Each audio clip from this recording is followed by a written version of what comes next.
Perkataan Pancasila dipakai untuk sebetulnya mendemonstrir anti kepada kaum. Saya melakukan kritik kepada kelompok-kelompok yang mengatakan Pancasila itu lahir tanggal 1 Juni 1945. Pancasila juga dipakai untuk mengatakan, aku Pancasila tetapi aku anti NAS. Aku Pancasila tetapi aku anti A. Pancasila itu lahir sebagai konsensus nasional pada tanggal 22 Juni 1945. For democracy.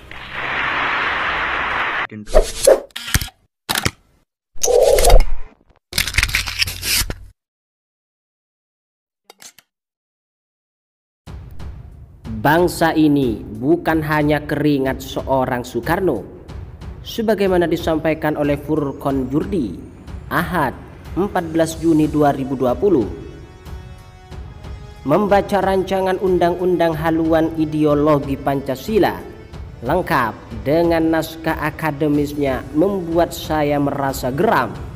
Sangat jelas dan terang maksud dan tujuan di balik rancangan undang-undang haluan ideologi Pancasila itu.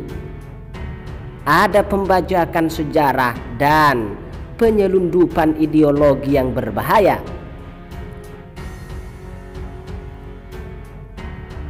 Pancasila menurut rancangan undang-undang itu adalah pidato Soekarno 1 Juni 1945 yang diucapkan di depan sidang Badan Penyelidik Usaha Persiapan Kemerdekaan atau BPUPKI. Artinya Pancasila dianggap pikiran seorang Soekarno saja. Begitu memalukan bangsa ini, betapa jasa besar dan pengorbanan tokoh-tokoh lain disingkirkan demi ambisi dan nafsu kekuasaan. Soekarno bukanlah satu-satunya orang yang mengajukan dasar negara. Mau dikemanakan itu pidato Profesor Supomo, Muhammad Yamin, dan lain-lain yang dianggap mewakili golongan nasionalis sekuler. Ada juga pidato tokoh-tokoh Islam seperti Ki Bagus Hadikusumo, Sukiman Wirjosanjojo, Haji Agus Salim. Apakah tokoh-tokoh lain yang mewakili golongan nasional Islam dan nasionalis sekuler itu tidak berpidato? Ayolah sadar, kita sedang kembali membuka keran polemik ideologi. Kita terpaksa kembali lagi ke masa lalu. Ini pilihan jalan yang mundur ke belakang. Sebaiknya jangan lagi mengusik-ngusik pengorbanan umat Islam dan kesepakatan penting sejarah berupa dicoret begitu saja 7 kata pada tanggal 18 Agustus 1945. Umat Islam telah mengorbankan piagam Jakarta demi persatuan dan keutuhan bangsa atau Republik Indonesia. Kenapa harus diusik lagi? Padahal bangsa ini bukan berdiri karena jerih payah satu orang saja, Soekarno saja. Ini jerih payah dan perjuangan seluruh komponen bangsa. Yang paling besar berkorban adalah umat Islam. Pancasila tidak dirumuskan oleh satu kepala manusia, Soekarno saja. Pancasila adalah hasil kompromi, kerelaan, dan pengorbanan umat Islam. Catat itu baik-baik. Jangan lupakan kerelaan dan pengorbanan umat Islam saat itu. Insinyur Soekarno ketika mengeluarkan dekret 5 Juli tahun 1959 tidak lupa mencantumkan piagam Jakarta yang menjiwai Pancasila dan Undang-Undang 1945. Artinya ketuhanan dengan kewajiban menjalankan syariat Islam bagi pemeluk-pemeluknya adalah kata yang menjiwai konstitusi, juga menjiwai kehidupan rakyat Indonesia yang mayoritas adalah umat Islam. Jadi, Pancasila bukan milik satu golongan, bukan sebatas pidato satu orang Soekarno saja, melainkan merupakan titik temu atas semua nilai-nilai yang hidup dalam masyarakat. Karena itu, Pancasila disebut sebagai filosofis atau sebagaimana yang digunakan dan patokan di negara Republik Indonesia.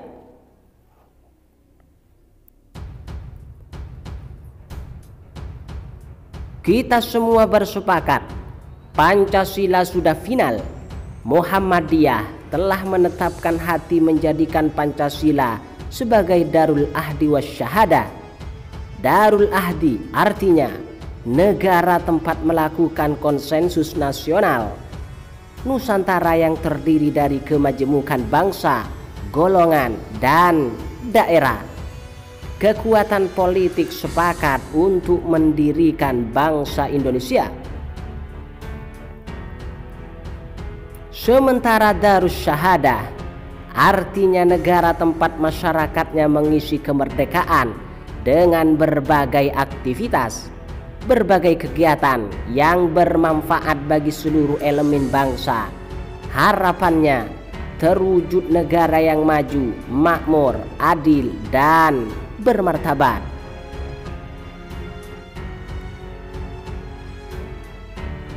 Umat Islam telah menetapkan hatinya untuk menjadikan Pancasila sebagai falsafah dasar berbangsa dan bernegara, bukan sekedar ideologi yang kaku, melainkan sebuah nilai universal yang hidup dalam masyarakat Indonesia. Catat, penetapan hati umat Islam itu baik-baik. Ketika umat Islam sedang berjuang mewujudkan Pancasila dalam kata dan perbuatan, muncullah rancangan undang-undang haluan ideologi Pancasila. Sebuah rancangan undang-undang yang kalau meminjam istilah Dr. Yudi Latif ngaur semua isinya. Definisi terhadap Pancasila sangat buruk, penuh dengan penyelundupan kepentingan kelompok-kelompok tertentu. Itu terbukti dengan tidak dimasukkannya dalam konsideran rancangan undang-undang tersebut ketetapan MPR tentang larangan PKI dan mengembangkan ajaran komunisme di Indonesia.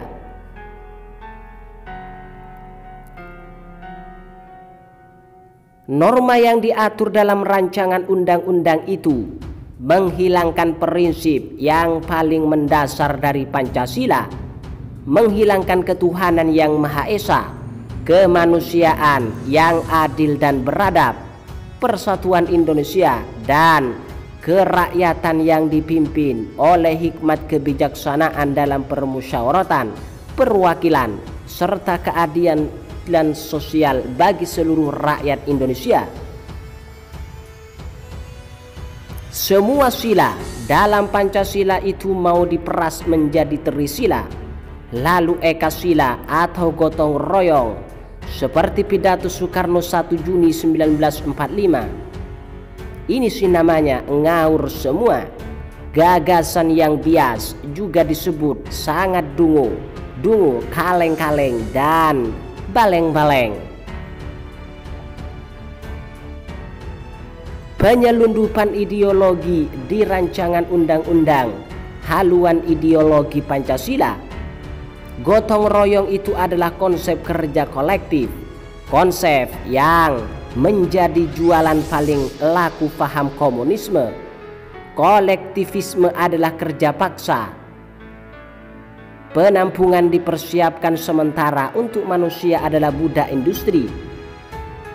Kelanjutan kolektivisme ini adalah keadilan ditetapkan oleh aparat. Persatuan itu adalah pemaksaan, dan prinsip musyawarah hanya untuk kemerat-kemerat, semua itu disebut kolektif, atau dalam bahasa kita sekarang gotong royong. Rancangan undang-undang haluan ideologi Pancasila jelas ingin merumuskan ulang Pancasila menjadi sebatas norma biasa. Tujuannya hanya untuk mengkerdilkan Pancasila.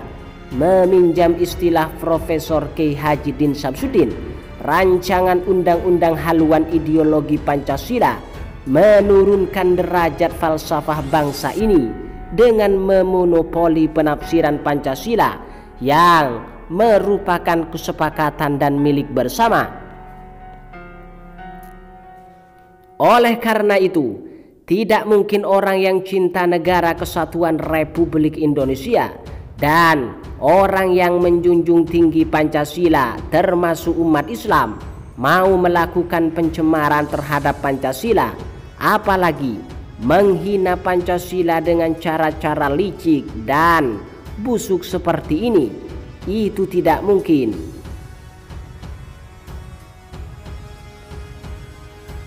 Konsep gotong royong yang dirumuskan dalam norma rancangan undang-undang itu tidak jelas seperti apa. Apakah gotong royong dalam kejahatan, gotong royong dalam kebiadaban, atau gotong royong dalam hal seperti apa? Kemanusiaan disebutkan dalam rancangan undang-undang itu adalah kemanusiaan saja, sementara Pancasila menyebutkan kemanusiaan yang adil dan beradab. Kenapa hanya kemanusiaan saja? Karena komunis juga memiliki konsep kemanusiaan, tetapi dalam kenyataan mereka biadab dan menghina kemanusiaan. Artinya, rancangan undang-undang haluan ideologi Pancasila itu mbahnya ngawur, juga dungu, kaleng-kaleng, dan beleng-beleng. Semua rumusan dan norma tidak memiliki dasar hukum, termasuk mencantumkan Pancasila dengan seenaknya saja. Kenyataan itu bisa dibaca dalam pasal 3 rancangan undang-undang haluan ideologi Pancasila tersebut.